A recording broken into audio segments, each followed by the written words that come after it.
On this edition of the 1st Corps Field Report, 4-2 soldiers are paused on the ground in Afghanistan.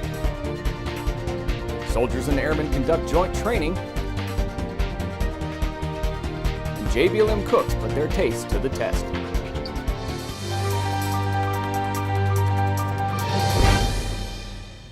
Hello and welcome to this edition of the 1st Corps Field Report.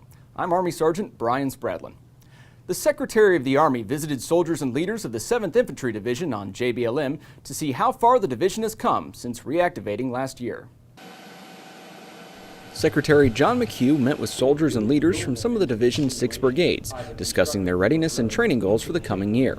Afterwards, he sat down with 1st Corps Commander Lieutenant General Robert Brown and 7th ID Commander Major General Stephen Lanza to discuss the progress the division has made since its activation in October of 2012, 6 months after the Secretary announced the unit would be standing up on JBLM. I asked them to take that mission really from ground zero and to stand it up and get it operational within a matter of months. And from everything I've seen, that has been a mission well achieved. The Secretary also attended a press conference for local media where he spoke about the division's activation and answered questions about pressing issues from around the Army.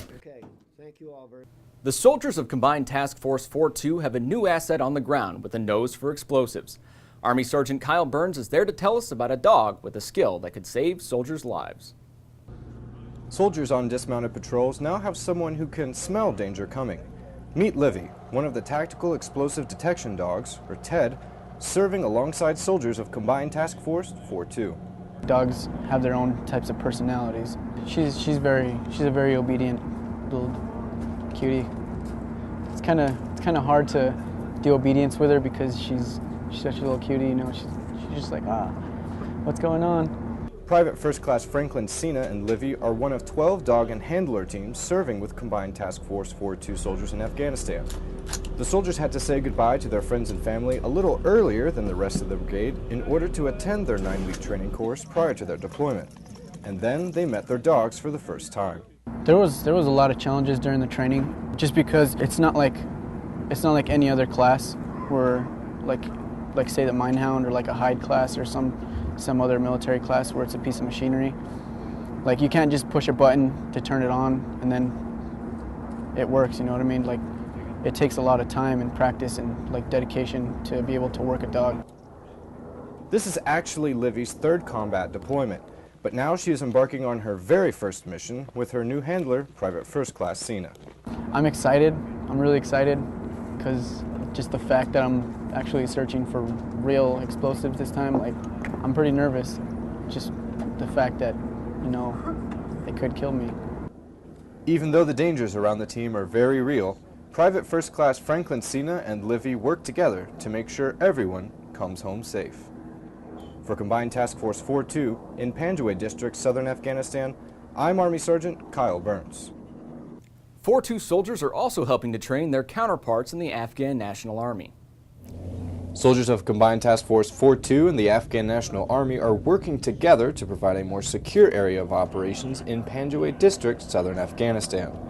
Afghan National Army soldiers play a key role in communicating with the local population and continue to provide security while on dismounted patrols to prepare them for the upcoming U.S. troop drawdown. For Combined Task Force 4-2, I'm Army Sergeant Kyle Burns. Hazmat soldiers and airmen from JBLM are cross-training each other on techniques to control nuclear reactor leaks. Army Sergeant Mitch Ternay tells the story of this cutting-edge training. I got something over here. Not something anybody wants to hear. However, it's these soldiers and airmen's job to find it.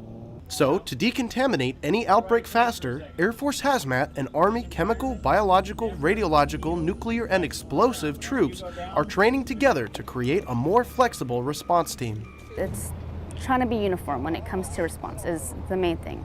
That way, when you're out there and responding, you're not all over the place or trying to figure things out. Some of those things were the differences in equipment, which were the base of the training. This one is level C, actually. And what you guys are the equivalent of level D, okay? The service members will take these lessons to their units, so when the time comes, they'll all be ready to work together. With this knowledge, now I know and have different elements to contact, go ahead and start training, I guess, my soldiers to react to different situations pertaining to CBRN. As a joint base, it's important for LewisMcChord service members to work together not only to respond on the battlefield, but at home as well, since both would respond to any outbreak locally. For the 1st Corps Field Report, I'm Sergeant Mitch Ternay. Coming up, JBLM's Care Fair may be just what the doctor ordered. The Lewis Main Tax Center is open for tax season with free services for all active duty service members. It's located at the intersection of Nevada Avenue and 41st Division Drive in Building 6069. For more information, call 253-967-1040. Welcome back. A formal competition is one way for soldiers to test their skills, and it's no different for aspiring JBLM cooks. Army Staff Sergeant Frank Brown takes a look inside preparations for one of the nation's largest culinary arts competitions. Here's the recipe for success. It's fairly simple. Take a dash of motivation, mix well with some hard work and lots of practice. I say practice makes perfect, and if it's something that you love to do, practice it. And just a pinch of Turkey nuggets. well, I was thinking talent, but that's fine too. Staff Sergeant Byron Watson with Joint Base LewisMcChord's Culinary Arts team are putting all these ingredients together to challenge teams from across the country at this year's Culinary Arts competition. Staff Sergeant Watson and his group are taking their talents to Fort Lee, Virginia, and it's been a long ride. We've come a long, long way from when we first started out to now. So The team was put to the test in preparation for the competition. The task, prepare 3-course meals for 60 hungry diners. But this wasn't Chili Mac or your average meal. food is way more than what you see in dining facility. And this is living proof right here. Well, it seems like Staff Sergeant Watson and his team have the recipe for success in the bag, or the oven. So what's next? Yes, Chopped, I am coming for you, I believe it. For the 1st Corps Field Report, I'm Army Sergeant Frank Brown. Food can certainly be used for comfort, but it's not the only way to relax. The JBLM MWR hosted the Care Fair to show spouses healthy ways to wind down. Army Staff Sergeant Elwin Lovelace has the story. According to some, strength isn't only physical, but mental, even spiritual. The organizers of Operation Care Fair at Joint Base LewisMcChord said taking care of all three can be beneficial. It's basically a pampering and health and wellness event.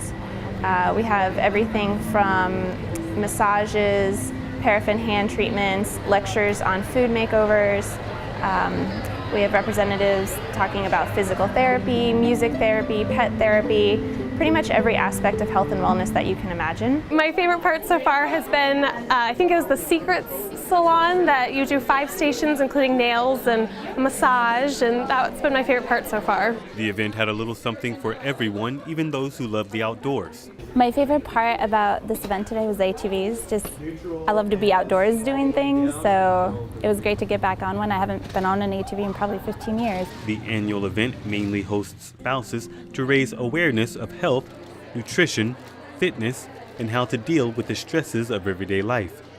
Army Staff Sergeant Elwin Lovelace, Joint Base LewisMcChord, Washington.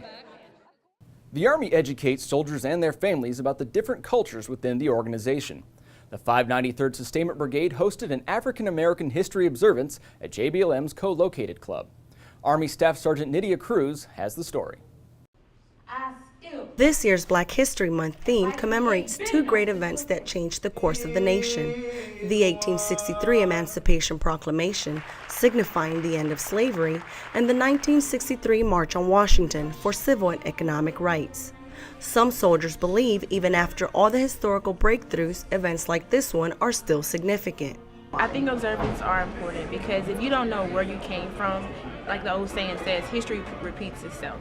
So if you don't learn from the mistakes of the past, then you'll never be able to move forward. So that blueprint that was placed for us is helping us build to where we're going to go next. So we do need to know, hey, what were the struggles so we don't have to go through those struggles again. Johnson also went on to say the Army does an outstanding job of providing people with a historical experience and letting everyone know about different cultures. I too am American. For the 1st Corps Field Report, I'm Army Sergeant Nydia Cruz. That does it for this edition of the 1st Corps Field Report. I'm Army Sergeant Brian Spradlin. Thanks for watching.